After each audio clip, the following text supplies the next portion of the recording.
One of the most controversial human beings I have ever seen is Kemi Badenoch, the leader of the Conservative Party in the United Kingdom. And this lady is someone I like so much. I like her so much because of the way she thinks, the way she stands for what she believes in. All right, yesterday she said, I no longer identify as Nigerian. I no longer identify as Nigerian. She said for over 20 years, she have not had a valid Nigerian passport. Now, after listening to what she said in that podcast, I started thinking. I said, if this lady is from America, will she say that I no longer identify myself as an American? If she is from Ghana, will she make the same statement? Why is she making that statement? Now, I discovered that this lady in her previous podcast, she have said a lot of things about Nigeria, including how policemen who arrested, I think her brother stole their watch. Something like that. You must have listened to her saying that the Nigerian police stole their watch. That Nigeria is a crime scene, that Nigerian police are criminal. And after that, she also called out Nigerian politicians. When Kashim Shettima now fired back at her, and she also responded to Kashim Shettima by saying that northern Nigeria is heaven for Boko Haram, that she don't want to identify herself with northern Nigeria. That is the first thing she said. So this lady has been making a series of comments which has translated that she don't want to associate herself with anything Nigerian any longer. Now, before I will tell you the importance of what she is doing, because a lot of people don't like her, a lot of people always misunderstand her. They don't understand the lady at all. In fact, tomorrow, go to Arise News, go to Channels Television, you see people castigating her. But I will tell you why. Now, we have people with different mentality. And we have people with different temperament, the choleric, the melancholy, the sanguine, and so on and so forth. And we reason differently. Kemi Badenoch is a revolutionary human being. She's a revolutionary leader. She thinks of change at any time. And there are some persons like me who also thinks in that way. I am not always comfortable if I can't bring change. If I don't see change, I am not comfortable about that. Let me give you a story what an Egyptian driver told me. One day I went to Egypt just for 3 days. And when I came down from the airport, normally they will stamp your passport, they will put visa on your passport, but it's not like normal visa, they will just stamp it and you will enter. Then I met this driver. He speaks English, but his English is not fluent at all. So I understand Arabic very well. I speak Arabic very well. But unfortunately, the Arab that I speak is also different from Egyptian Arab. But we can understand each other, so we can flow, we can communicate. We started talking while he was driving me to the hotel. I'm talking about last year here. So while we were talking, he was asking me, are you an American? That is the first question he asked me. I said, no, that I am a Nigerian. He said, oh, Nigeria started talking that Nigeria is rich, Nigeria has money, Nigeria is wealthy. After all those things, he said, but Nigeria has bad leaders. I say, yes. I agree with him seriously. I say, yes, Nigeria political leaders are not that good. That is the major problem.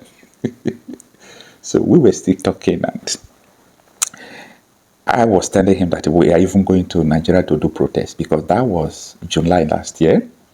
I was away. I traveled to somewhere out of Nigeria. Then I needed to come back for that protest. So I was going to Abuja. I use Egypt Airline. So anytime I am out of Nigeria, I'm coming back, that I'm going to Abuja, I normally use Egyptian Airline because the airline is very good to me. So I started talking about the issue of the protest. that is the reason why we're going to do protests and so on and so forth. Then he asked me one question. He said, "Are you ready to die?" I was shocked. I said, "Why do you make such statement?" He said what he knows about Nigeria, that if he himself is a Nigerian, that he don't think he will be free, either in prison or he must have been dead, because that they will not tolerate any leader. They will not tolerate a situation where one man will be misbehaving and other people are suffering, kidnappings are everywhere, the leaders are not doing anything, that they will just take gun and go and look for the leader. Even though the leader have security, they will look for a possible way to just shoot the man. The man will die. I said, wait a minute. This is just the difference between this country called Nigeria and country like Egypt, South Africa. Is this the difference? That their people don't tolerate rubbish. That if a leader fails to do what he's supposed to do, they will take him out. Even to the extent of them losing their life in that process. I said, wow. And I started thinking about change. I said, if you want to affect change, you must make the environment, you must establish an environment where the leaders will be afraid of the followers. Anytime the leaders are afraid of the followers, there will be justice. There will be peace. There will be liberty. But when the followers are afraid of the leaders, there will be tyranny. And that is what we are seeing everywhere in Nigeria. Tyranny. Everybody exercise the power they don't have. They intimidate people because nobody is ready to die in Nigeria. So that is what I started pondering after I saw what Kemi Badenoch said in that broadcast. Now, this article was published by Sowore reporters as well, explaining also more about what this lady said. And this is what it reads. It says, "I no longer identify as Nigerian, UK party leader Kemi Badenoch." Now, let me read out these articles for you, and I'm still going to explain every bit of it in every paragraph. It reads that Conservative Party leader Kemi Badenoch has stated that she no longer considers herself Nigerian and has not held a valid Nigerian passport for over 20 years. The Tory leader, who grew up in Lagos and is of Yoruba heritage, said that she had not had a Nigerian passport for 2 decades. Speaking on the Rose broadcast, Badenoch reflected on her identity and background, clarifying that while her heritage is Nigerian, her sense of belonging lies elsewhere. Out of the article, that is the word, that is the statement, sense of belonging. So many people are stateless. Now, let me explain what stateless means. Stateless is a person who does not belong to any country. So many people are in Nigeria, but their sense of belonging is not in Nigeria and it's not in everywhere. It's not in anywhere. That is a stateless human being. So, let me continue with what the lady said. It says, "I am Nigerian through ancestry.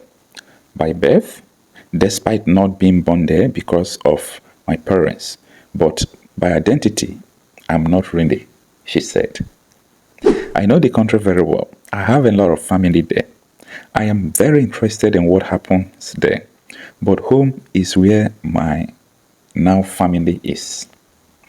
Badenoch, who was born in London in 1980 and spent much of her childhood in Nigeria and the United States of America, returned to the UK at the age of 16 to continue her education amid political and economic instability in Nigeria.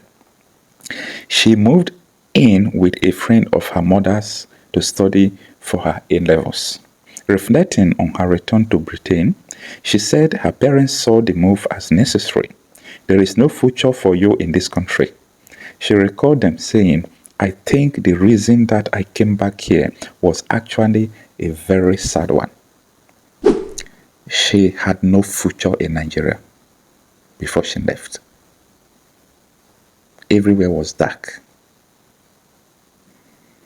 Nancy Badenoch noted that although she was born in the UK, her British citizenship came just before the abolition of birthright citizenship under Margaret Thatcher in 1981.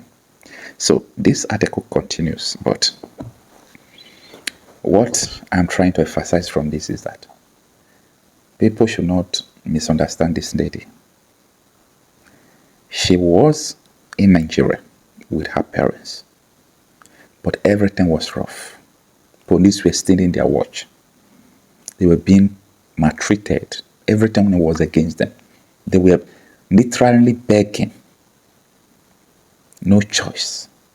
Her parents told her, you don't have future here. You've got to move. And she moved.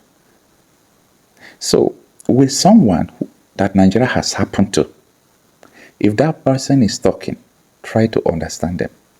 And a lot of you who have benefited from this system, corrupt system, even though you did not benefit through corrupt, process, you benefited from your hard work.